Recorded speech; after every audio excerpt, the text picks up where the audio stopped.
Welcome, beloved soul. This is episode 4 in our 9 Pillars of Character series.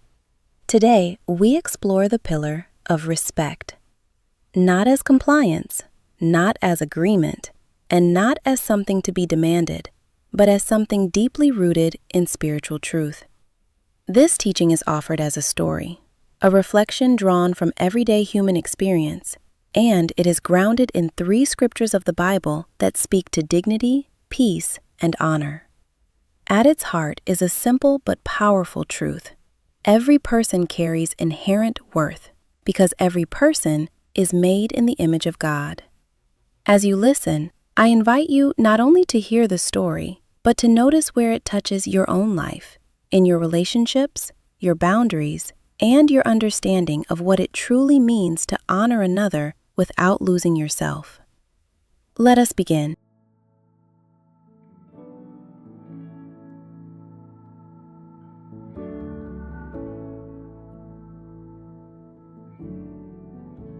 The marketplace smelled of cumin and sweat, of sun-warmed stone and ripening figs left too long in the heat.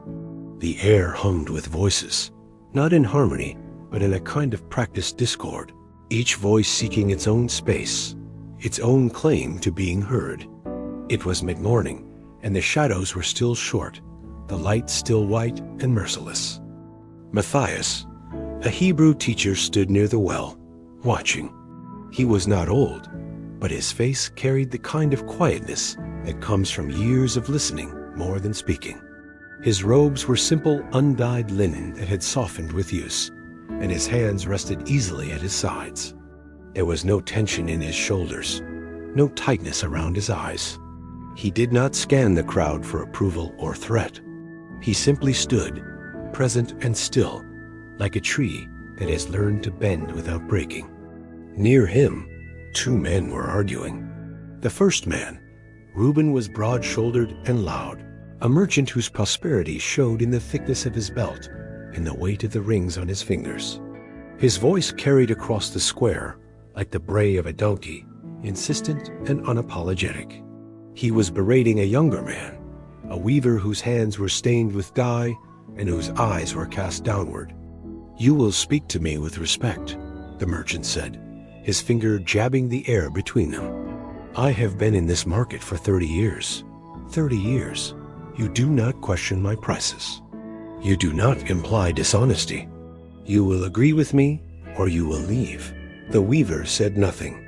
His jaw was tight, his fists clenched at his sides. He did not agree.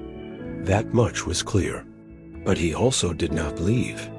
Matthias watched this with the kind of attention that notices everything and judges nothing. He saw the merchant's fear beneath the bluster. The way a man who believes respect must be demanded is always a man who fears it will not be given freely. He saw the weaver's inner war, the pull between defending himself and keeping the peace, the confusion of someone who has been taught that silence is respect and that disagreement is disrespect. Neither man knew how to honor the other without surrendering himself. A woman carrying a basket of grain paused to watch. She shook her head and moved on, her lips pressed thin. She had seen this before, this collision of egos dressed up as principle. She had no patience for it. She too had been told that respect meant agreement. She too had been made to feel small when she refused to comply.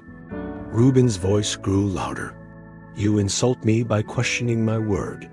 In my father's house, such a thing would earn a beating. You young men have no sense of honor anymore." The weaver finally looked up, and his voice, when it came, was low and trembling. Matthias stepped forward then, not quickly, not with any urgency that might escalate the tension, but with the slow, deliberate movement of someone who has decided to enter a space and knows exactly why. He did not position himself between the 2 men, which would have suggested he was taking sides or acting as a judge. Instead, he stood slightly to the side, at an angle that acknowledged both of them without favoring either. The merchant turned, his face still flushed with indignation. "This is not your concern, teacher." He paused, letting the simplicity of the agreement settle. Reuben frowned. caught off guard by the lack of resistance. He had expected argument or apology, and he had received neither. Matthias looked at the weaver first, then at the merchant. A man's dignity, he said, is not something he can demand. It is something he already possesses, whether others recognize it or not. And the same is true of yours. It means, the wise teacher said, that if your honor depends on another man's agreement, it is not honor, it is dependence. He was not used to being corrected without being attacked, and the absence of hostility made the correction harder to dismiss. The weaver, too, was listening now, his eyes shifting between Matthias and Reuben, not in the image of status or wealth or 30 years in a marketplace. In his image. That is where dignity comes from, not from what others think of you, and not from what you can force them to say. I am saying, Matthias replied, that respect is not something you can extract. It is something you can choose to give, and it is something another may choose to give you in return. But it must be chosen, freely. The weaver spoke then, his voice stronger now. I did not disrespect you. The merchant's jaw tightened. But Matthias's presence, calm and unbending, seemed to hold the space in a way that made eruption feel foolish rather than powerful. Peace, Matthias said again, this time looking directly at the merchant, is not something you impose. It is something you participate in. As far as it depends on you, live at peace. But it does depend on you. Reuben stared at Matthias for a long moment. His shoulders were stiff, his stride angry, but he did not shout and he did not strike. He simply left. The weaver exhaled a long, shaky breath. Thank you, Matthias inclined his head. No, Matthias agreed. He did not, and that is not your burden to carry. But something had shifted. A few people who had been listening from the edges of the square began to murmur among themselves. Some nodded, some frowned. Some seemed to be wrestling with something, as if Matthias's words had touched a place they had not expected to feel. Teacher, she said, what you said about dignity, does that mean we are to tolerate everything? No, he said simply. Peace is not the same as surrender, and honor is not the same as agreement. Then what is it? It is treating them as valuable, not because they are right or because they have power over you, but because their existence itself has worth. You can honor someone and still set a boundary. That a good woman keeps the peace by yielding. And God did not create you to be erased. She covered her mouth with her hand, and for a moment her shoulders shook. Then she nodded, wiped her eyes, and walked away, but her step was lighter than it had been. Throughout the day, others came. Some challenged him, some questioned, some simply listened. And in each interaction, the same pattern emerged. People who had been taught that respect meant compliance. People who were exhausted from trying to force peace or from surrendering themselves to keep it.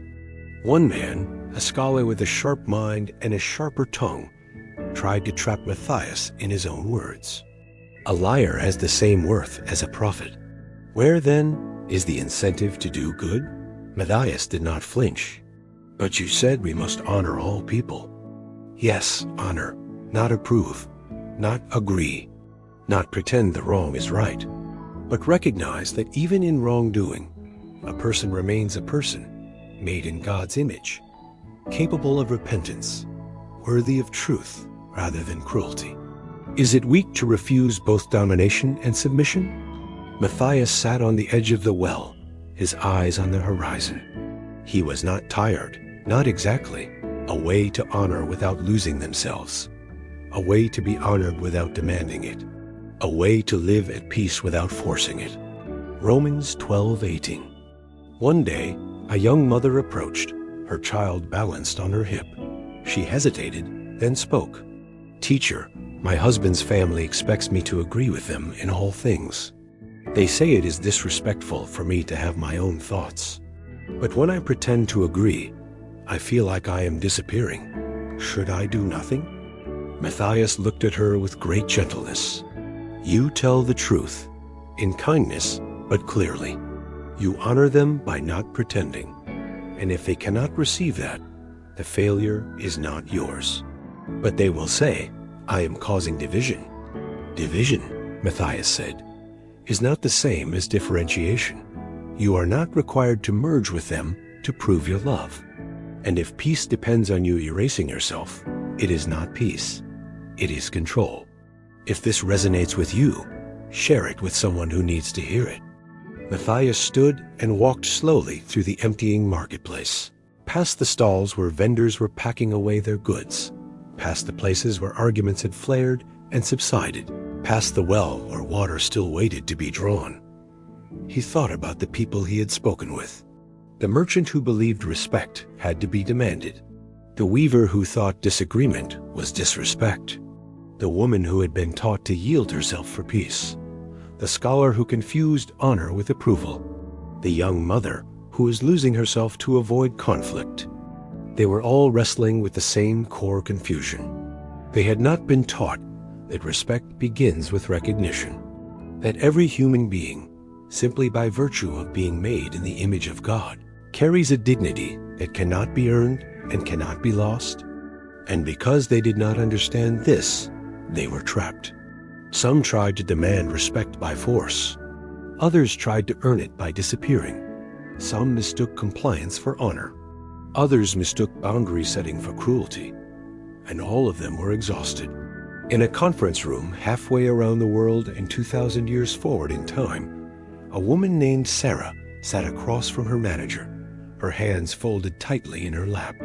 He had just dismissed her idea in front of the entire team, not with argument, but with a smirk and a condescending tone. Now, in private, he expected her to smile, to agree that she had overstepped to keep the peace. But she could not make herself do it.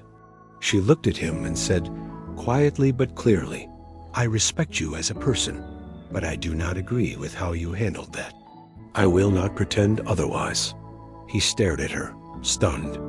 She stood and left the room, her heart pounding, but her spine straight. She had honored him by being truthful. She had honored herself by refusing to disappear. And back in the ancient marketplace, Matthias paused at the gate. He thought of Genesis, of the words inscribed in the memory of his people. God created man in his own image, not in the image of kings or merchants or priests, in his own image. Male and female, he created them. And that image, that stamp of divine origin, was not dependent on agreement or status or power. It simply was. This recognition that the person standing before you, however wrong they may be, however much you may disagree, however necessary it may be to set a boundary, is still made in the image of God. You could honor them without endorsing their actions. You could recognize their dignity without surrendering your truth. You could live at peace as far as it depended on you, without forcing them into compliance. This was the way of true honor. Not the honor that demands agreement. Not the honor that collapses into accommodation. But the honor that sees clearly, speaks truthfully, and holds space for both dignity and difference. As Matthias walked toward home, the sky above him shifted from blue to gold to deep violet. The air cooled. Somewhere, a dove called. The world continued, full of people still learning this difficult, essential truth. That respect is not a transaction. It is a recognition that peace is not forced, it is offered. That dignity is not earned, it is inherent. And that you can honor another without losing yourself. Several days passed. Matthias continued his work, moving through the towns and villages, teaching in synagogues and open spaces, by wells and in courtyards. And everywhere he went, the same questions arose, the same misunderstandings, the same desperate hunger for a way to be in relationship without either dominating or disappearing. He met a father who demanded obedience from his children and called it respect, not seeing that true honor can only be given freely. That commanded reverence is just fear dressed in religious language. He met a wife who had silenced herself for years, believing that peace required her erasure, not understanding that a peace built on one person's nothingness is no peace at all. He met a landowner who confused deference with dignity, who believed that people honored him when they were afraid, not recognizing that fear and honor are not the same thing, that one extracts and the other recognizes. And in each case, Matthias offered the same core truth, shaped slightly differently to meet the particular confusion, but always rooted in the same foundation. You are made in the image of God, so is the person before you. This is the ground of dignity. This is the source of true respect, not agreement, not submission, not the absence of boundaries, but recognition. One afternoon, he was teaching in a courtyard when a woman interrupted him. She was angry, her face flushed, her voice shaking. "You speak of honor," she said, "but what of those who do not honor us? What of those who mock, who dismiss, who diminish? Are we to simply accept it? Are we to bow and smile and pretend we are not being disrespected?" Matthias did not react to her anger, did not mirror it or try to calm it. He simply received it, acknowledged it, and then responded. "No," he said, "but neither are you to demand respect as if it were a debt owed you. Then, what are we to do?" "You are to honor yourself," Matthias said, "by refusing to participate in the diminishment. You are to set a boundary, not in hatred, but in clarity. You are to walk away if necessary. You are to speak truth if speaking serves. And you are to remember that their failure to honor you does not erase your dignity. It only reveals their blindness." The woman stared at him. "So I am to do nothing?" "I did not say that. I said you are not to demand respect. That is not the same as doing nothing. You may speak. You may act. You may refuse. You may create distance. But you do these things from a place of inner authority, not from a place of wounded pride. You do them because you know your worth, not because you need them to validate it." She shook her head, frustrated.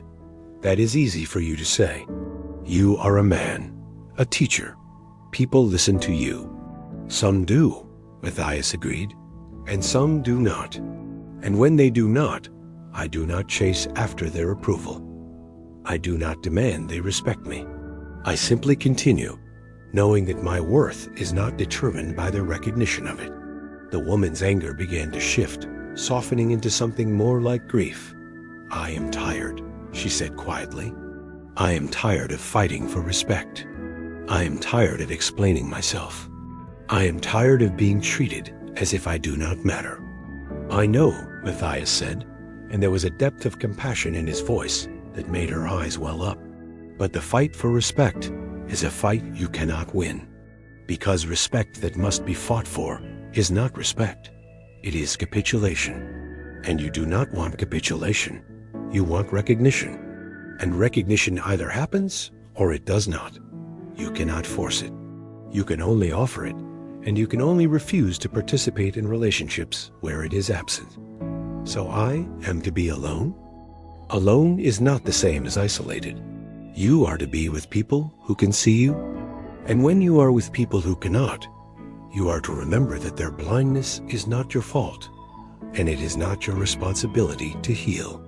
The woman left, still wrestling, but something in her posture had changed. She was no longer collapsed in defeat or rigid with defiance. She was holding herself differently, as if Matthias's words had given her permission to stop contorting herself into shapes that others might approve. As evening fell, the teacher, Matthias, found himself alone again, sitting beneath an olive tree, the leaves whispering above him in the breeze. He thought about the day, about the woman's anger and grief, about the father's confusion and the wife's exhausted silencing. He thought about how deeply people have been trained to misunderstand respect, to see it as something demanded or withheld, something earned through agreement or lost through difference. And he thought about the words of the Apostle Paul, words that would be written years later, but that already lived in the heart of the teaching. Honor all people. Not honor those who agree with you. Not honor those who have power. Honor all people. Because honor is not about what they do, it is about what they are. And what they are is image bearers. Every single one, the merchant and the weaver, the scholar and the mother, the angry woman and the silent wife, the father who demanded obedience and the landowner who confused fear with respect. All of them made in the image of God. All of them carrying a dignity that preceded their actions and survived their failures. This was the foundation. This was the ground on which true respect could be built. Not respect as transaction, but respect as recognition. Not honor as submission, but honor as acknowledgement of shared humanity. And peace, true peace, could only exist when both parties chose it, when both recognized the other's dignity without needing to surrender their own, when both could speak truth without cruelty and set boundaries without hatred, when both could disagree without dehumanizing. This was the narrow path, the way between domination and disappearance, the way of clarity and restraint, the way of inner authority rather than external intimidation. It was not an easy path. It required a kind of strength that most people did not know they had. The strength to remain yourself in the presence of someone who wants you to be different. The strength to honor someone you disagree with.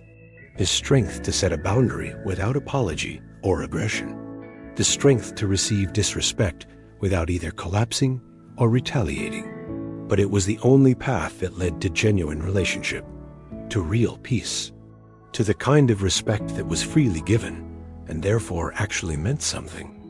Matthias stood, brushed the dust from his robes, and began walking toward the village. The stars were beginning to appear, tiny lights in the vast darkness, each one distant and distinct, and yet all part of the same sky. Like people, he thought, separate and unique, each carrying their own light, each valuable in their own right, and yet all part of the same creation, all bearing the same image, all worthy of recognition. This was the vision he carried. A world where respect did not mean agreement, where honor did not mean submission, where peace was not forced but chosen, where people could differ without diminishing each other, where dignity was recognized not because it was earned, but because it was inherent.